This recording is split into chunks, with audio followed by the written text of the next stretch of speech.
રાજકોટમાં construction site પર ચોરી કરતી ગેંગ ઝડપાઈ છે।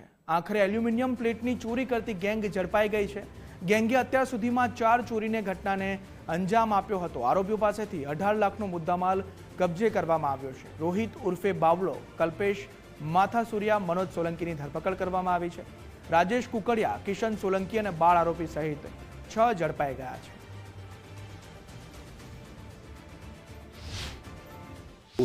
એક ગેંગને પકડવામાં સફળતા મળેલ છે। આ ગેંગની એમો જોઈએ તો આ ગેંગમાં મોડી રાત્રિના અંધારાનો લાભ લઈ બુકાની બાંધકામની સાઇટ ઉપર જે એલ્યુમિનિયમની સેન્ટિંગની પ્લેટો હોય તેને ચોરી કરતી હતી।